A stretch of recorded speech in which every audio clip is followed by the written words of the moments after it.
Riz? Riz, Okey ke tak ni? Nampak risau ke? ada banyak sangat masalah kat dalam fikiran sekarang. Janganlah macam tu. Marilah kita sembang dekat atas dulu. Tengok kalau ada jalan penyelesaian ni. Okey.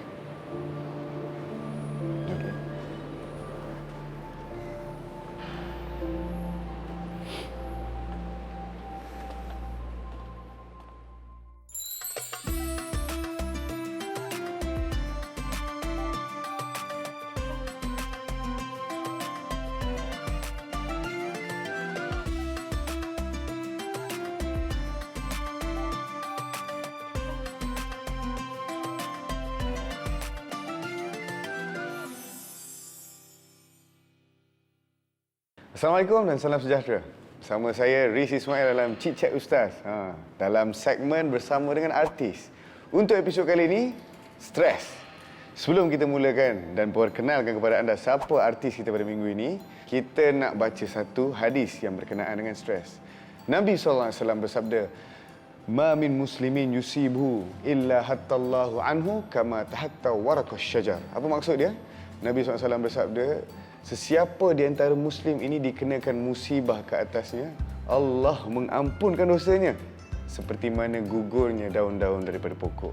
Jadi apakah kena mengena dosa, stres sebagainya ni? Bukan sebab ada artis yang buat dosa, tapi kita nak bagi tahu kepada anda apa yang telah dilalui, stres yang dilalui untuk kongsikan dan sama-sama kita ambil ibrah kebaikan daripadanya.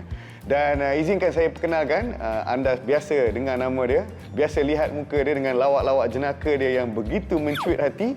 Bersama kita hari ini, Haris Anwar. Assalamualaikum warahmatullahi Waalaikumsalam, Riz. Sejuk tangan, Sejuk sikit kan, sebab sini aircon kan. Okey. Baik, sihat. Okey, Haris. Dengar cerita sekarang banyak berlakon, banyak menjadi pengacara dan sebagainya kan. Sekarang ni bagi tahu, kongsikan kita sikit apa, tengah buat apa sekarang ni? Okey, alhamdulillah sekarang ni Haris baru je lepas shoot drama and keep on going lah insya-Allah. InsyaAllah, itulah dia hari-hari kita tak ada drama. Awak lagi banyak kot. Okey, tak apalah Alhamdulillah kita mengucapkan terima kasih yang pertamanya Haris kerana sudi dengan kita pada hari ini dalam Chit Chat Ustaz. Jadi tanpa melengahkan masa, kita nak tahu sikitlah Haris. Katanya dulu pernah mengalami sejenis stres yang mana dalam kategori stres jugalah was-was kan, ataupun penyakit yang sentiasa berfikir perkara yang sama walaupun dah buat betul lah. Apa ni, rasa-rasa was-was dan sebagainya. Jadi Haris boleh ceritakan sikitlah macam mana? Okey, assalamualaikum semua. Okey, and sebenarnya Haris kena was-was ni time Haris umur 16 tahun and then sampai ke umur 24 tahun. Which is kalau ikutkan 8 tahun Haris kena benda ni. And Haris dalam orang kata depresi and stress semua kan. Terjadinya benda ni sebenarnya bukannya sebabkan apa sebenarnya. Haris bukan nak cakap yang Haris ni takbur ke apa, tapi alhamdulillah daripada umur 10 tahun Haris tak pernah miss solat sampai sekarang. Tapi bila masuk sampai umur 16 tahun ni, dia ada satu perasaan ni, dia perasaan ingin tahu. And then Haris rasa macam solat Haris ni tak pernah sempurna. So Haris rasa macam nak benda tu jadi sempurna. Haris tengok internet, tengok cara bacaan solat macam mana. Sebab Haris rasa macam bacaan Haris tak betul. Sampai satu masa tu, lepas Haris tengok, Haris cuba ambil wuduk, Haris solat. Okey. Bila masa Haris solat tu, first angkat takbir, Allahu Akbar. Okay. And then Haris baca Al-Fatihah. And itu yang Haris cuba untuk betulkan sebenarnya, sebab Al-Fatihah adalah salah satu yang benda wajib dalam solat kan. Okey. Time tu tak tahu kenapa tiba-tiba Haris terbaca kuat, sebab Haris nak dengar. Sama ada betul ni solat betul, time solat betul, bukan solat main-main. Solat Zuhur tak silap Haris time tu. Haris pun Bismillahirrahmanirrahim. Alhamdulillahirabbil alamin. Tak betul. Letak balik. Okey. Itulah terjadinya was-was time tu. Paling banyak pengulangan tu berapa banyak? Kalau ikutkan masa tu, ya Allah, tak terkira. Sebab Haris time tu rasa macam, ya Allah, Tuhan, kenapa aku rasa aku tak sempurna? Solat aku ni tak sempurna. Dia membawa kepada wuduk pula. Ambil ni wuduk, pam, banyak kali. Sampai penat. Sebab kita rasa macam, ni tak kena ni. Sampai ni nak kena betul-betul ni. Ambil lagi wuduk. Sampai orang kata kalau ikutkan terbaring lah sebenarnya kita. Terlalu banyak sangat. terlalu banyak sangat sebab letih. Okey, maksudnya tu dah penat sangat lah tu kan. Dah ulang mungkin berapa ratus kali kita pun tak boleh bayangkan. Apakah langkah seterusnya dan macam mana perkara ni boleh orang kata get this off by itself ke macam mana? Haris ada jumpa doktor ke? Dia kalau ikutkan, okey.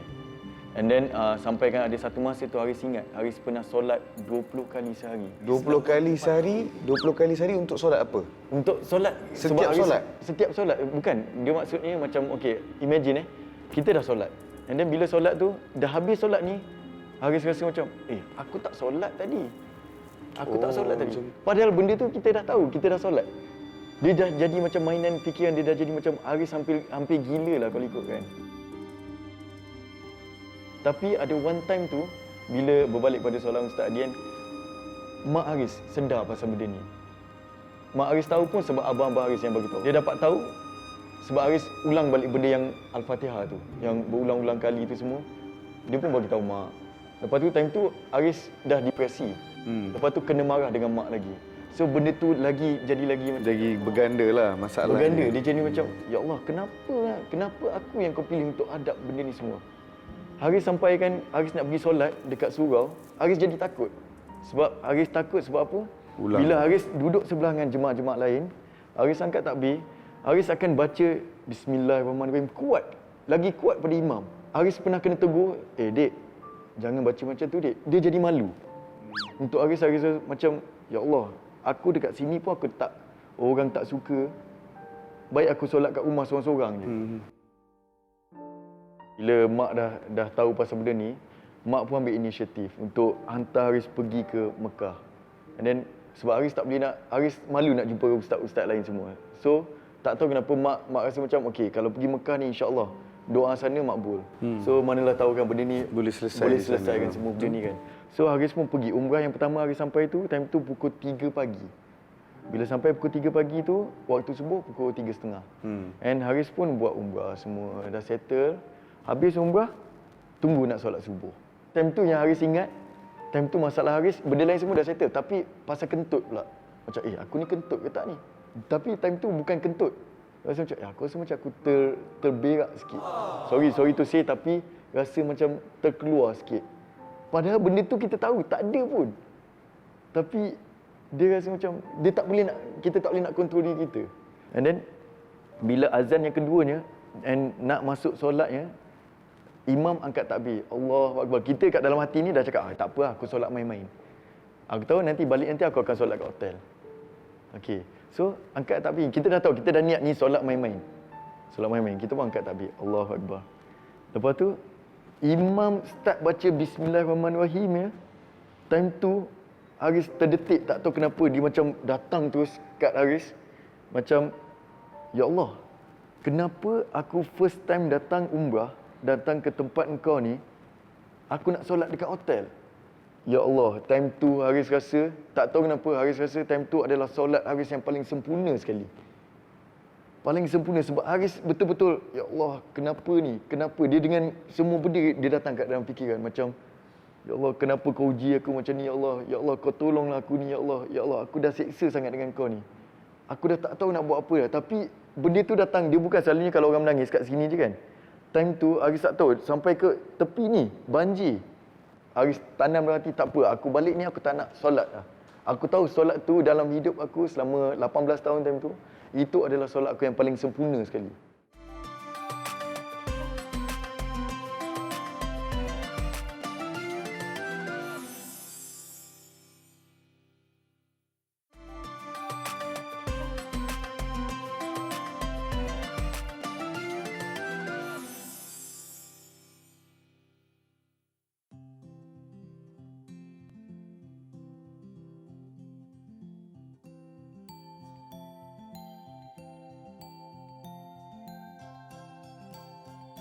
Titik orang kata perubahan ataupun penambahbaikan tu berlakunya di Mekah lah. Betul. Sebab mula-mula dapat solat depan Kaabah, first time datang, jadi bersungguh sikitlah semayang. Dan di situ juga dapat rasa solat yang paling sempurna. Sempurna dekat situ. Okey, kita dah dapat simpulkan satu, bukanlah kata yang mana ada masalah terus ke Mekah, tidaklah. Tapi bagi mereka yang mampu, cubalah ke Tanah Suci sebab banyak keajaiban yang pernah berlaku. Ketenangan itu bukan saja boleh menyenangkan anda dan sebagainya, tapi boleh memberikan jalan keluar daripada kesusahan yang dia alami. Jadi hari selepas tu balik ke KL. Balik macam ke mana? KL tu, time tu umur 18. And then dia jadi lagi sekali. Lepas tu, alhamdulillah, Haris tak tahu mungkin rezeki daripada Allah. Haris dah pergi ke umrah dekat 7 kali dah. Semuanya disebabkan oleh masalah benda ni. Sebab mak hantar sebab mak rasa benda tu tak settle lagi masalah. And then umrah yang kedua, bila sampai dia kacau benda lain pula.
Azam.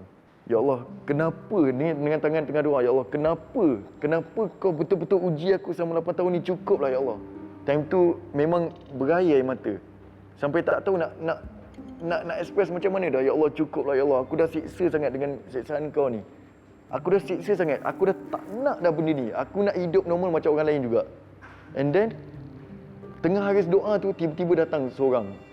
Orang yang serban putih, baju putih, jubah putih semua, duduk kat sebelah Haris. And then dia cakap kat Haris, "Nak, kenapa ni nak? Kenapa sedih ni nak?" Lepas tu Haris tak silap Haris dengar dia cakap dia daripada Ceras, dia orang Malaysia kat. And then, "Kenapa ni nak? Kenapa nangis?" Ya Allah, mengadu kat dia, "Ya Allah, saya tak tahulah pakcik. Tuhan tak sayang saya. Saya dah buat macam-macam dah. Saya dah tak tahu nak buat apa dah. Saya 8 tahun ni, saya sampai nak bunuh diri. Saya cakap, kalau lepas ni saya balik umrah kali ni, memang saya akan bunuh diri. Kalau saya tak settle masalah benda ni." Pakcik tu pun tegur, "Nak, tak apalah nak. Anak kena ingat, semua benda yang kita buat ni, selagi kita ikhlas, Tuhan tahu apa masalah kita. Tuhan tahu apa yang kita hadap. Tuhan ni bukannya nak buatkan benda ni, Islam ni susah. Islam ni mudah." And then dia ada bagi tahu satu ayat ni yang mana yang memang ubah Haris sampai sekarang ni. Alhamdulillah. Haris tak tahu surah ni, dia macam betul-betul daripada dulu lagi, daripada kecil lagi, Haris selalu duk dengar surah ni. Ayah Haris selalu baca kat Haris, mak Haris selalu baca kat Haris, surah Al-Insyirah. Dia bagi tahu saya 2 ayat ni je daripada surah tu.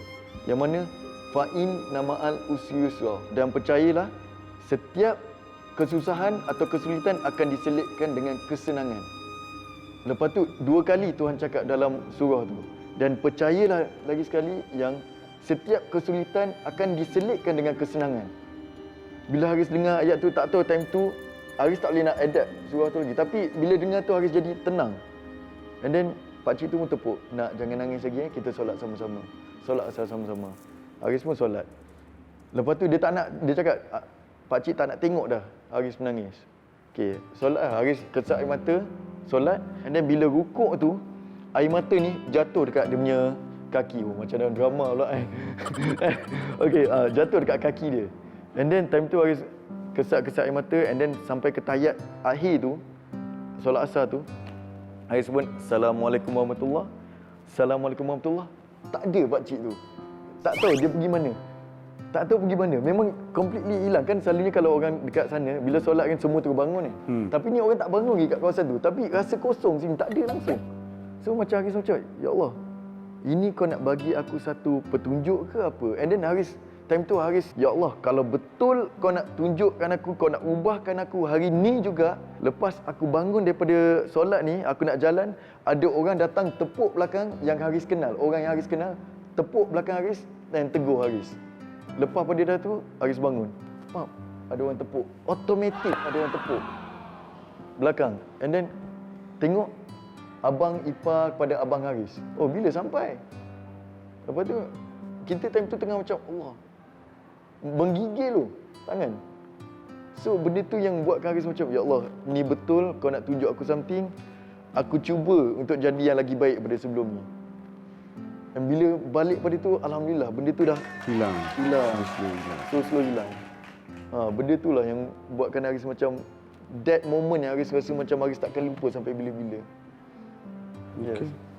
Baik, satu cerita yang cukup-cukup menginspirasi kan, sebab benda was-was ni dia berkait dengan bisikan-bisikan syaitan dan sebagainya. Dan saya pernah ada ajar sikitlah hari tu macam mana nak hilangkan was-was dalam konteks kita mengambil wuduk. Bila kita ambil wuduk dan kita tidak pasti kan wuduk kita ni kena ataupun cukup kepada anggota yang diwajibkan, siku, dahi. Kadang-kadang dahi pun main peranan agak dah kena belum. Oh, takut tak cukup lah apa dan sebagainya. Macam-macam masalah. Jadi, ulang 3 kali dan pastikan cara pengulangan itu adalah cara yang agak berbeza. Macam contoh kita ambil pertama macam ni, macam saya sebut tadi kan. Okey, yang kedua kita tarik pula ke bawah macam ni. Memang ini bukan cara yang dibenarkan lah untuk ambil ismail, tapi untuk memastikan bagi mereka-mereka yang ada masalah-masalah sebegini supaya dia dah confirm, okey kena tadi air dekat situ. So bila dia solat, perkara ini tidak akan diingatkan lagi dan difokus betul-betul kepada ibadat dia, iaitu solat yang lebih penting daripada itulah. Dan dalam solat pula, sebab tu setiap pengulangan kita buat 3 kali bagi memastikan amalan yang kita buat tu betul-betul sempurna. Macam bila kita baca Al-Fatihah pun, Al-Fatihah kita tak ulang lah 3 kali. Tetapi apa kita buat sebelum Al-Fatihah? Kita baca doa iftitah. Inna solati wa nusuki wa mahyaya wa mamati lillahi rabbil alamin. Ini untuk apa? Untuk supaya sebelum kita baca Al-Fatihah tu kita fokus. Ni aku bagi tahu Allah ni, inna solati, sesungguhnya solat aku, inna solati wa nusuki, amal ibadatku, wa mahyaya wa mamati, hidup dan matiku hanya untuk Allah. Baru kita baca Al-Fatihah. Supaya you fokus ni. Macam kalau kita nak masuk exam pun, mesti kita prepare. Kan? Prepare, baca betul-betul, hafal, nanti masuk dah buat betul-betul tu, fokus. Sama juga dalam solat. Sebelum start tu kita konsentrasi kita terhadap solat tu kita mulakan dengan perkataan-perkataan yang sunnah dahulu. Baru kita baca Al-Fatihah. Alhamdulillah Rabbil Alamin. Jadi bila ada persediaan yang sebegitu, insya-Allah lah habis saja baca Al-Fatihah tu tak ada dah ingat balik. Sebab tadi sebelum aku baca Al-Fatihah aku dah baca satu doa. Doa tu dah memastikan, dah cuba untuk kita sempurnakan kita punya Al-Fatihah, iaitu ia rukun dalam solat. Jadi seterusnya begitulah, macam sujud pun kita baca subhanallah azimi wa bihamdi, subhan rabbiyal a'la wa bihamdi, kita ulang 3 kali juga. Jangan laju-laju, ambil masa kan, tenangkan diri, tenangkan hati, barulah kita solat. Bermulanya daripada ambil wuduk sehinggalah memberi salam. Ini adalah perkara-perkara yang sangat-sangat penting yang perlu kita jaga dalam memastikan bukan saja amal ibadat kita tu bagus, tapi kita kena pastikan supaya jiwa kita ni dekat dengan Allah. Jadi bila solat kita cantik, solat kita terurus, sudah semestinya perkara-perkara lain Allah akan bantu. Jadi kepada Haris dan kepada saudara-saudara kita yang mengalami penyakit-penyakit sebegini, masalah-masalah sebegini, jangan lupa untuk ambil air wuduk dengan posisi ataupun dengan cara yang berlainan. Maksudnya ulang 3 kali tapi dengan keadaan yang boleh kita ingat. Oh tadi aku first aku dah ambil macam ni, second aku dah kekanankan sikit dan sebagainya lah. Nak lebih cantik macam kolah kan. Sebab tu sunnah ambil ismail kat kolah. Kolah ni celup. Celup. Tarik. Dah memang ni dah. Kalau you was-was juga dah celup sampai sini. Itu memang kena terjun dalam air tu tak adalah gurau. Maksudnya you dah nampak dah air tu dah tutup siku tau. Kalau tu pun was-was lagi, kena check balik, kena istighfar banyak-banyak baliklah. Lepas tu air pun tak membazir. Kalau kita buka pipe air tu memang akan keluar air mengalir dan pergi kan.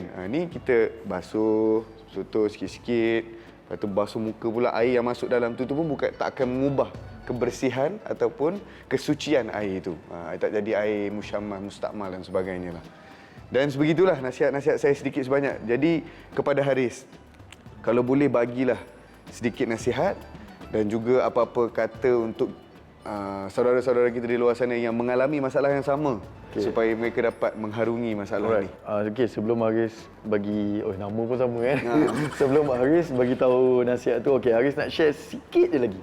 Okey, bila yang lepas pada Haris balik pada sambung balik tadi. Bila Haris balik pada Mekah tu, Haris ada last yang Haris ingat. Masalah yang terakhir sekali, yang syaitan kacau satu je lagi. Betul ke Allah ni wujud? Lagi bahaya. Lagi bahaya ya Allah. Itu yang buatkan Haris sampai macam Astaghfirullahalazim, apa lagi? Kenapa kau datang pula benda ni? Time tu, and then macam Haris cakap tadi dulu, ada seorang kawan Haris ni. Kawan Haris yang Haris cakap dunia akhirat dia memang dia lah nombor satu. And then Haris tanya dia, ya Allah, Khairil, panggil dia Khairil, aku dah tak tahu dah nak buat apa ni Khairil. And then dia cakap kat Haris, okey, dalam dunia ni, macam saya pula ustaz. Tak apalah, sila nasihat. Okey, dalam dunia ni, lampu manusia cipta, kursi manusia cipta, meja manusia cipta. Semua benda mesti ada orang cipta. Tapi kita ni siapa yang cipta? Mesti ada someone yang cipta kita orang. Kita tak akan terjadi macam tu. So, dan itulah Jawapan dia. Itulah Allah. And then lepas pada tu, terima kasih Khairil. Alhamdulillah. Mak Haris cakap kat Haris satu je. Kalau betul kita memang hadap masalah ni, Allah tak akan uji seseorang, hamba dia tak akan bagi dugaan yang kita tak mampu nak handle. Dia tahu dugaan tu kita mampu handle, sebab itulah dia test kita sebab dia sayang kita. Jadi itulah Haris punya nasihat. Baik. Pesanan yang bagus. Yes. Dan ayat Quran dia memberitahu la yukallifullahu nafsan illa wus'aha. Maksudnya sama, Allah Subhanahu wa taala tidak akan menguji hamba-hamba dia selagi mana dia tahu hamba dia mampu untuk mengharungi ujian-ujian tersebut. Jadi dengan kata-kata nasihat yang diberikan oleh saudara Haris, kita pelakon terkenal, insya-Allah kita doakan lebih maju dan apa yang dihadapinya semoga Allah SWT selesaikan, Allah SWT bagi kemudahan. Dan percayalah kepada anda-anda semua di luar sana yang tengah menghadapi apa-apa segala jenis kesukaran, mahupun dari segi kesukaran begini ataupun kesukaran soal hidup dan sebagainya, percayalah Allah SWT sayang anda semua dan Allah SWT nak angkat darjat anda. Setiap kesusahan anda akan doa anda itu doa dengan kesungguhan, itulah titiknya terimanya doa itu, sebab doa bersungguh. Kan, Haris doa sampai nangis-nangis dan sebagainya. Saya percaya semua pun ada masalah, harungi dengan baik. InsyaAllah Allah SWT akan bantu kita semua. Jadi sekadar itu saja bersama dengan Haris Anwar. Wallahualam. Assalamualaikum warahmatullahi wabarakatuh. Terima kasih Haris. Nanti next job kita jumpa lagi. Amin. Amin.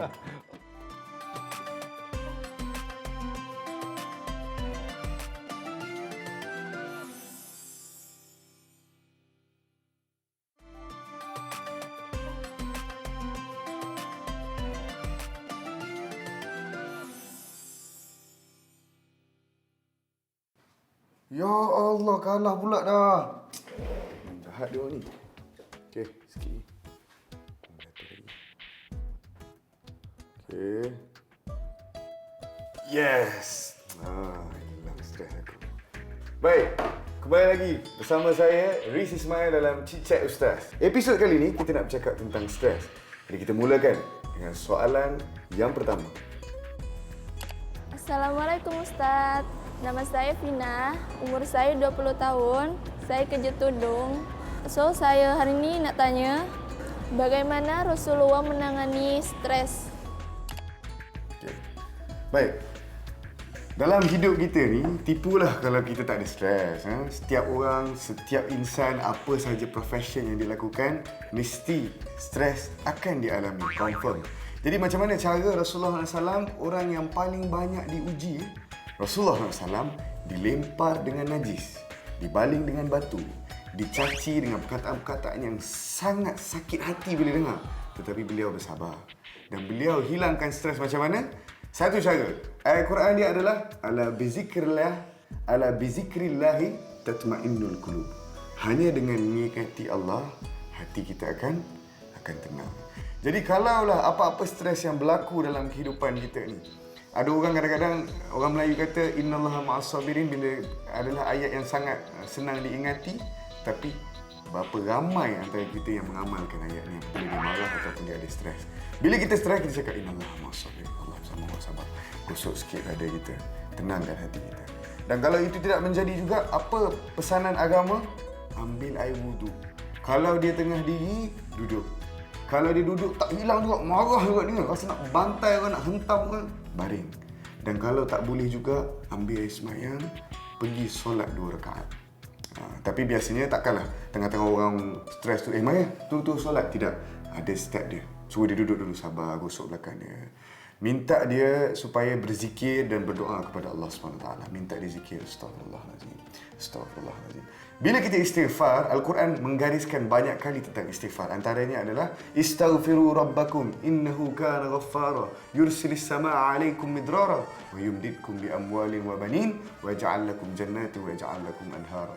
Istighfar kepada Tuhanmu kerana Dia adalah Tuhan yang Maha Pengampun, dan Allah akan berikan jalan keluar di atas setiap perkara yang susah apabila kita beristighfar. Imam Hasan Al-Basri, seorang imam yang besar, imam yang terkenal. Ada orang datang kepada dia, Imam, saya ada problem ni, saya tak ada anak, saya punya perniagaan tak maju. Apakah patut saya buat? Imam Hasan Al-Basri kata apa? Istighfar, wahai sahabatku, istighfar. Perkataan kecil, tapi kalau kita lakukan, percayalah, berbeza kehidupan kita, insya-Allah berbeza. Istaghfiru rabbakum innahu kana ghaffara yursilis samaa alaikum midrara wa yazidkum quwwatan ila quwwatikum. Bila kita istighfar, Allah SWT tambah kekuatan Allah kepada kekuatan kita. Siapa yang lebih kuat daripada Allah SWT ni? Ada ke? Tak ada. Allah SWT adalah mempunyai kekuatan yang tidak ada bandingan, tolak bandingnya. Bila Dia kata Dia akan bantu kita dengan kekuatan Dia, pasti dan pasti kita sebagai orang insan yang lemah, insan yang banyak problem ni kan, stres-stres ni akan diselesaikan dengan adanya Allah dalam ingatan kita. Wallahu alam. Kita teruskan dengan soalan yang kedua. Assalamualaikum Ustaz Piyuris. Pagi-pagi ni saya ada satu soalan. Apakah doa ataupun zikir yang kita sebagai penganut agama Islam ni boleh amalkan untuk menangani stres? Bila kita duduk dekat bandar ni, kita stres, hari-hari stres. Apakah doa ataupun zikir yang kita boleh amalkan?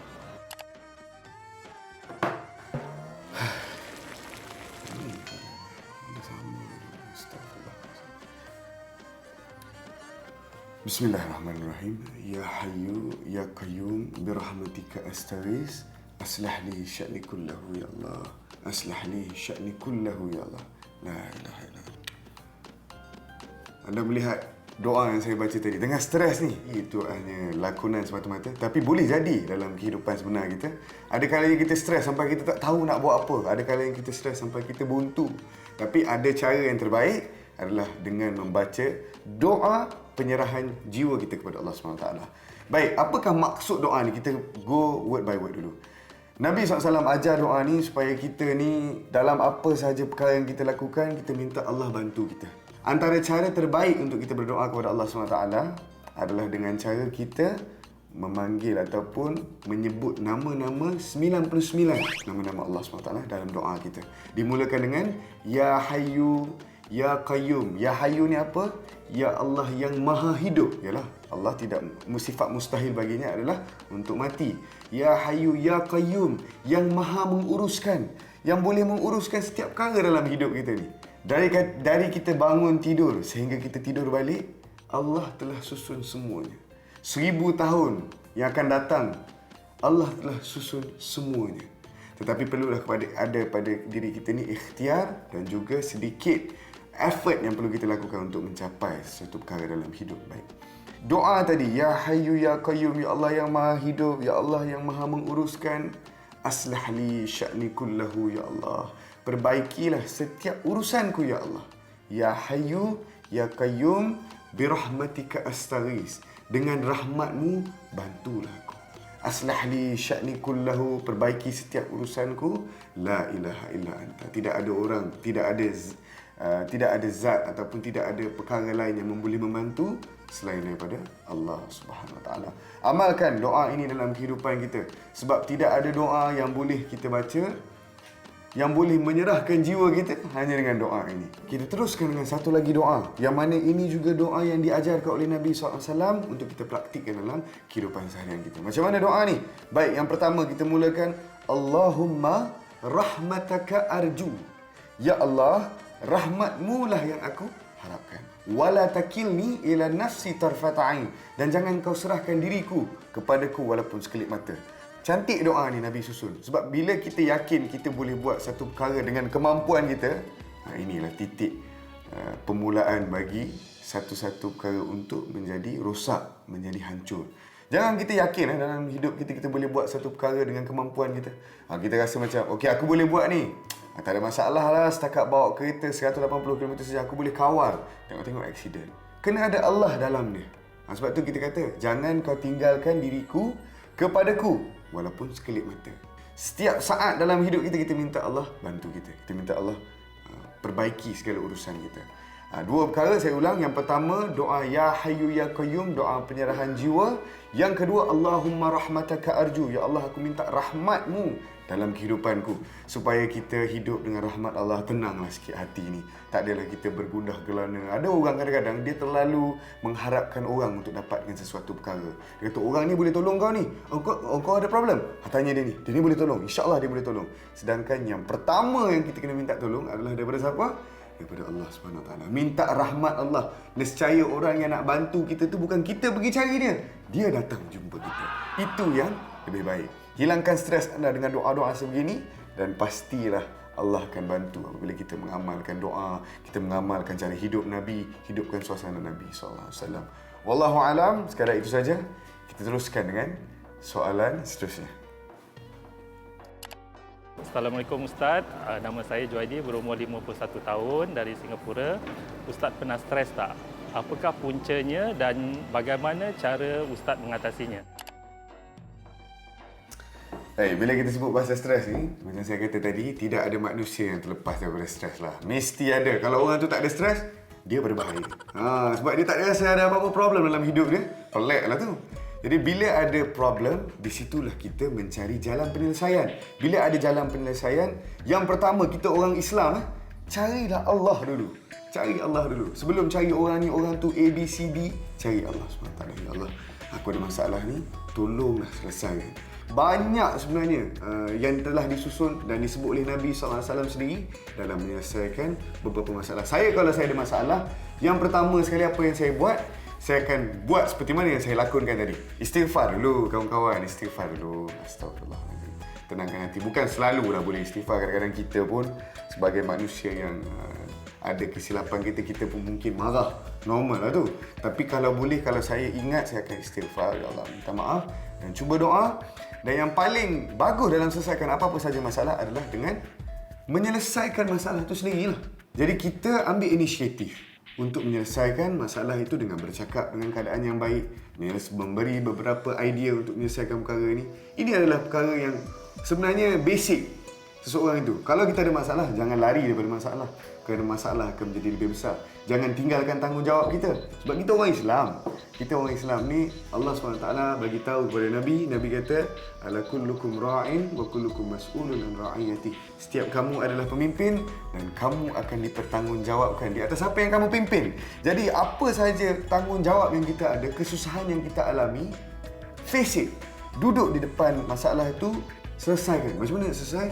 Bagilah solusi. Apa saja masalah, mesti ada jalan penyelesaiannya. Moga apa yang kita bincangkan memberi manfaat kepada kita semua. InsyaAllah ada kebaikannya. Amalkan apa yang telah dibincangkan, hidup kita pastinya akan berubah. Wallahualam. Assalamualaikum.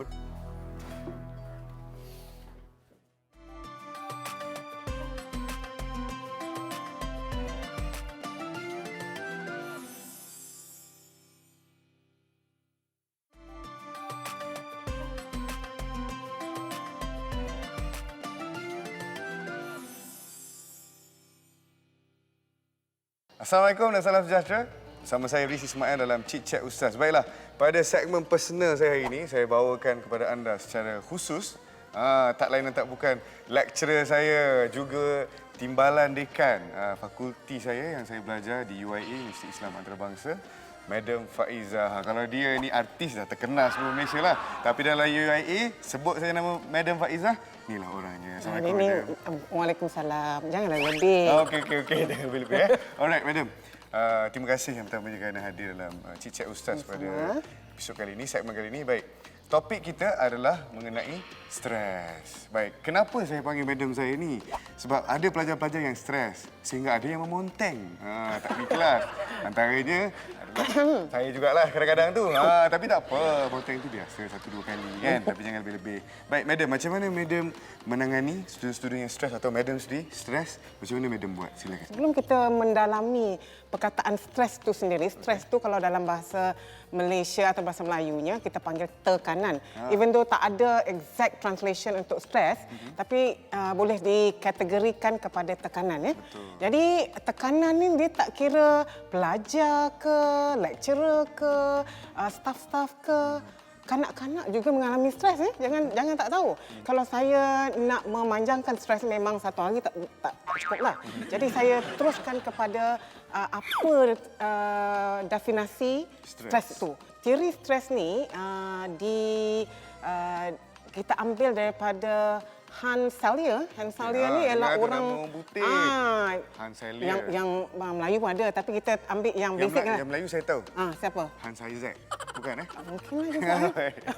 Jadi Hans Selye ni mengatakan tekanan tu atau stres ni ialah apabila kita mempunyai reaksi terhadap misalnya gangguan ataupun emosi yang tak stabil ataupun sesuatu tingkah laku kita yang luar daripada kebiasaannya disebabkan sesuatu.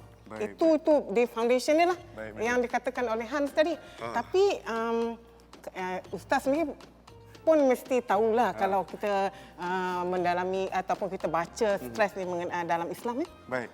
Dalam Islam kita dalam segmen saya ni biasa kalau saya stres lah. Tapi alhamdulillah dekat UIA okey pelajar jumlah assignment yang diberi, pelajaran dan hubungan antara lecturer tu alhamdulillah baik. Sangat penting. Nama pun Universiti Islam kan. Jadi itulah budaya-budaya Islam banyak dipraktikkan. Semua lecturer kita semua bertudung molek. Tengok sebelah saya ni. Begitulah.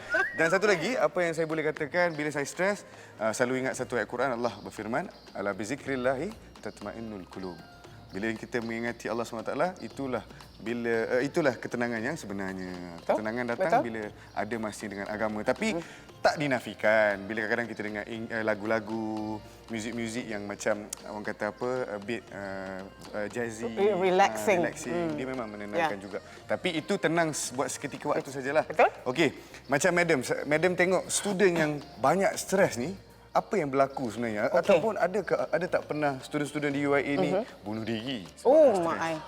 Disebabkan saya job scope saya ni ialah untuk mengenai pelajar. Jadi tahun ini saja, tahun lepas kuliah pendidikan saja mempunyai pelajar yang stres dan murung, depres. Stres. Jadi di antara dia punya cara penyelesaian dia. Not penyelesaian. Kalau kita stres dan kita tak dapat menyelesaikan tekanan itu, dia akan membawa kepada depresi atau kemurungan. Jadi bahaya tu. Nasib baik risk tidak begitu ya. Ya ke tak begitu? Tak adalah saja. Jadi di antara penyebabnya ada banyak faktor lah. Satu faktor luaran, faktor family, peers dan juga faktor personality ya. Dan yang saya tak boleh nak brain lah katakan ya. Tak boleh nak brain. Kenapa tu? Ada di antaranya stres. Sebab apa? Sebab apa awak stres? Sebab saya punya Facebook tak dapat likes yang banyak. Ayo.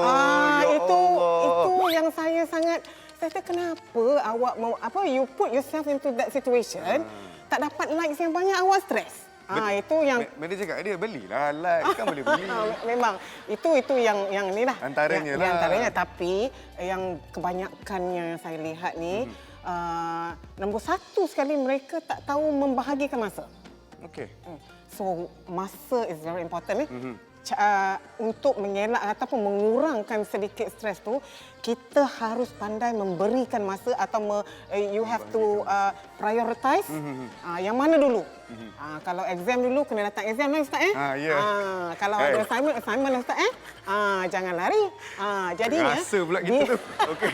Jadi di antara sebab stres tu ialah tidak you Pandai don't menyusun masa. tidak menyusul masa langsung. Jadi stres dan tekanan itu bila kita melihat kawan-kawan kita dah di sana di sini, jadi kita pun stres. That is unwanted stress. Okey. Itu sebab yang saya panggil madam ni. Bukan saja orang yang rasa macam dah dalam kelas ni. Okey, bagus sebenarnya madam. Kita kena pandai bagi masa, mesti prioritize apa yang penting Ya, dalam betul. hidup kan. Terutamanya dalam konteks pelajar sebab alhamdulillah lah mungkin dekat UIA ni kita tak ada mereka-mereka yang bunuh diri dan sebagainya. Tak ada kan madam? Tak ada. Setakat ni tak ada lah. Cubaan tu kita tak tahulah kan. Jadi setakat yang saya tahu tak ada. Tak ada, alhamdulillah. So, terutamanya fakulti pendidikan kita tak ramai sangat student. Ya. Dan student-student semuanya berupaya untuk menjaga diri lah, insya-Allah. Mereka akan menjadi seorang guru. Jadi mesti ada tauladan. Betul. Dan tak akan jadi seorang guru yang baik tanpa ada lecturer-lecturer yang berdedikasi seperti Dr. Faiza. Baik, Alhamdulillah. doktor, saya nak tanya doktor lah. Yalah dari segi perspektif Islamik, saya tahulah sikit sebanyak. Saya sebagai seorang pelajar kadang-kadang ada masalah. Dan bukan saya seorang je, ramai lagi yang ada masalah sebegini. Kadang-kadang kita tak tahu macam mana nak atur masa kita dengan cara yang terbaik. Dan kalau stres, boleh tak kita buat sesuatu perkara lain macam main bowling ke ataupun perkara-perkara yang boleh mengurangkannya. Silakan. Okey, jadi bukan semua orang yang pandai menyusun masa. It will take time. Okey. Dan kita seharusnya melihat kawan-kawan kita yang kita boleh jadikan panduan. Misalnya ada yang pandai membahagikan masa antaranya beriadah, bagaimana bila nak buat assignment, bila nak buat group discussion dan sebagainya.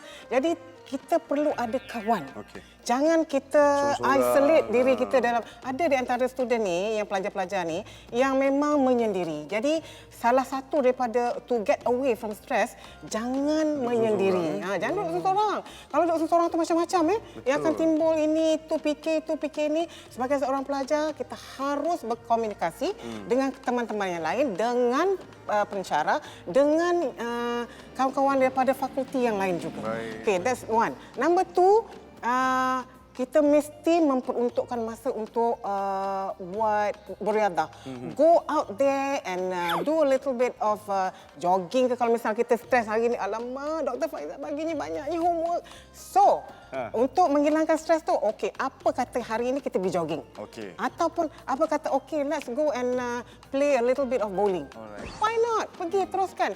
With the interaction, dengan interaksi dengan kawan-kawan tu, sekurang-kurangnya sedikit stres tu mesti hilang. Kita mesti mempunyai support group. Betul. Okay, support group is important. I think Haris pun mempunyai support group yang ramai. Saya ada ni antara dia orang yang berada di sini. Alhamdulillah, support group. Macam-macam saya sendirilah. Saya tu suka tanya kepada mereka-mereka yang ada. Yalah, bukannya kita tak boleh dengar nasihat daripada orang yang tak ada kelulusan. Tapi orang yang ada ni biasanya dia lebih belajar dan lebih faham tentang perkara tu. So saya seek kadang-kadang tanya kita ada kaunseling, betul. ada counselling Betul. session. Kaunselor-kaunselor yang ada banyak memberi nasihat dan sebagainya lah. Dalam kuliah kita sendiri pun mempunyai kaunselor yang bertauliah. Betul. And they are there to help everyone. Kalau tak datang pun rugilah kita. Rugi. Benda dah ada. Betul, Baik. betul. Kita dah sampai ke hujung segmen. Yang pertamanya terima kasih kepada Dr. Sama-sama. Faiza kerana telah memberi nasihat dan diharapkan dapat kita sebarkan sampai kepada mereka yang tak tonton Cik Cik Ustaz pada kali ini. Rugi besarlah. Bukan senang seorang doktor ataupun seorang lecturer yang lama nak bagi pandangan dia, nak bagi nasihat dia kepada kita semua. Jadi saya pun sendiri memang cara saya personal je saya kongsikan, tanyalah kepada orang yang betul. Fas'alu ahla zikri in kuntum la ta'lamun. Tanyalah kepada orang ahlinya. Kalau sakit jumpa doktor, kalau tak tahu jumpa lecturer. Jangan tanya pada orang yang salah. Jadi sekadar itu saja bersama saya Cik Cik Ustaz Riz Ismail. Jumpa lagi dalam episod yang lain. Assalamualaikum warahmatullahi wabarakatuh.